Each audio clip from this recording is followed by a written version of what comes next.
தமிழக வெற்றிக் கழக தலைவர் விஜய் அவர்கள் பரந்தூர் விமான நிலைய திட்டத்தை எதிர்த்து 2 ஆண்டுகளுக்கும் மேலாக போராடி வரும் மக்களை பரந்தூர் சென்று நேரடியாக சந்தித்து அவர்களுக்கு ஆதரவு தெரிவித்துள்ளார்.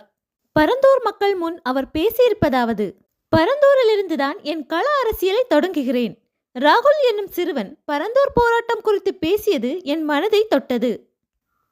பரந்தூர் விமான நிலையத்திற்கு எதிராக போராடும் மக்களுடன் கடைசி வரை துணை நிற்பேன்.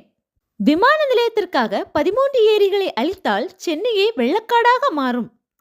புதிதாக விமான நிலையங்கள் கொண்டு வர வேண்டாம் என்று நான் கூறவில்லை. இந்த இடத்தில் விமான நிலையம் வேண்டாம் என்றுதான் கோருகிறேன். விமான நிலையம் அமைப்பதில் ஆட்சியாளர்களுக்கு உள்நோக்கம் இருக்கிறது. அதை மக்கள் தெளிவாக புரிந்து கொண்டிருக்கிறார்கள்.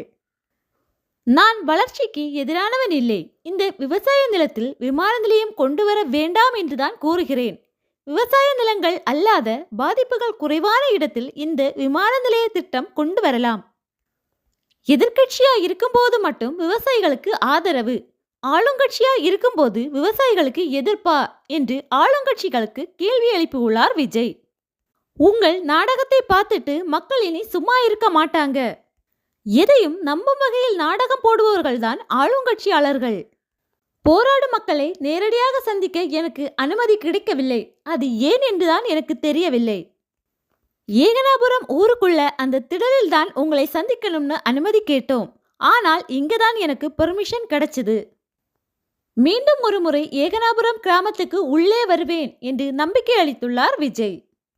விமான நிலைய திட்டத்திற்கு ஆய்வு செய்த இடத்தை மறு ஆய்வு செய்ய வேண்டும் என்று மத்திய மாநில அரசுகளை கேட்டுக்கொண்டார் விஜய். நம்பிக்கையோடு காத்திருங்கள், வெற்றி நிச்சயம் என்று பேசி முடித்துள்ளார் அவர்.